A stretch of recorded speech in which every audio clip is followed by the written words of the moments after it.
माननीय अध्यक्ष महोदय,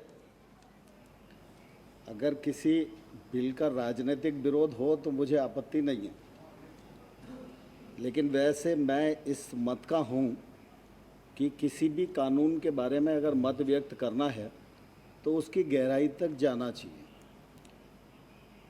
चाहे वो पहले वाले विधेयक हो, चाहे ये विधेयक हो, चाहे आवश्यक वस्तु अधिनियम में संशोधन का मामला हो, ये सब विधेयक एक दूसरे से कहीं ना कहीं लिंक हैं। हम सब इस बात को भलीभांति जानते हैं कि देश में 86% छोटे किसान हैं जो 2 हेक्टेयर या उससे कम के रकबे पर खेती करते हैं।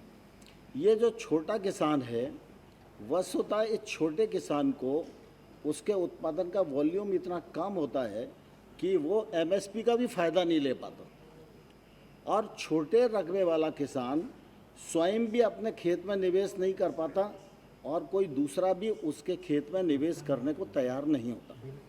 आज पूरा देश और दुनिया क्लाइमेट चेंज की बात करती है। फसल ऐसी करो जिसमें पानी कम हो, फसल ऐसी करो जिसमें केमिकल फर्टिलाइज़र कम हो, फसलों का विविधीकरण हो। ये सब भाषण के लिए तो ज़रूरी है, लेकिन जब एक्ट के माध्यम से इस दिशा में आगे बढ़ने की बात आती है तो सभी लोग अपना अपना व्यक्तिगत मत प्रस्तुत करने लगते हैं।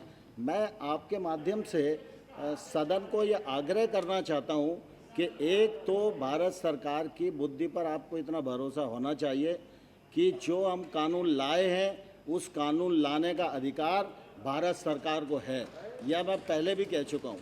और दूसरा, ये जो मिनिमम मूल्य वाला आश्वासन एक्ट है, इसमें किसान को सिर्फ फ़ायदा ही फ़ायदा है। कोई भी व्यक्ति अब इस बिल के बाद किसान के खेत तक पहुंचेगा और किसान के खेत के मामले में किसी भी प्रकार का करार इस बिल में निषेध है। खेत का मालिकाना हक किसान का होगा, खेत के बारे में किसी प्रकार का करार नहीं हो सकता है। ये करार होगा सिर्फ फसल का। मैं अपने गांव में जाता हूँ, 5 बीघा वाले किसान को बोलता हूँ कि तुम आम की खेती कर लो और तुमको अच्छा दाम मिल जाएगा, लेकिन मैं उसे सलाह दे सकता हूँ, सरकार की किसी योजना का लाभ दे सकता हूँ, आम का खेत लगवा सकता हूँ, लेकिन उतने छोटे से रकबे के किसान से कोई आदमी हैदराबाद या दिल्ली से जाके आम खरीदेगा, यह व्यवहार में संभव नहीं होता है।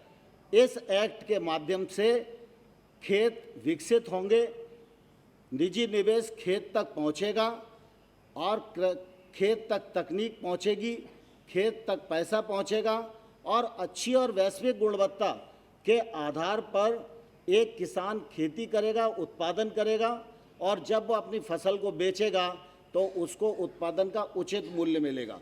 दूसरा, जो व्यक्ति करार करता है वो किसान से एग्रीमेंट के समय मिनिमम मूल्य का करार देगा। परिस्थिति कैसी भी हो, ओला हो, पाला हो, प्राकृतिक विपदा हो, मिनिमम मूल्य किसान को मिलेगा ही। और अगर फसल आने पर अगर फसल का भाव मिनिमम मूल्य से ज़्यादा है, अगर फसल आने पर, तो करार में ही ये उल्लेख होगा कि अगर इतना प्रतिशत मूल्य फसल आने पर बढ़ेगा तो उसका इतना प्रतिशत किसान को मिलेगा।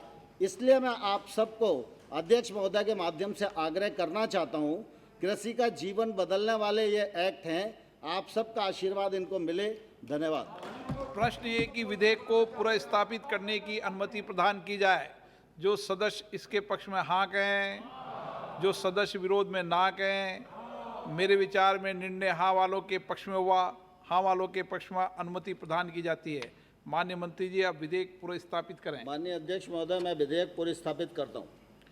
Item number 17। मैं कृषक सशक्तिकरण और संरक्षण, कीमत आश्वासन और कृषि सेवा पर करार अध्यादेश 2020 के प्रख्यापन द्वारा तत्काल विधान बनाए जाने के कारणों को दर्शाने वाला व्याख्यात्मक विवरण सभा पटल पर रखता हूँ। Item number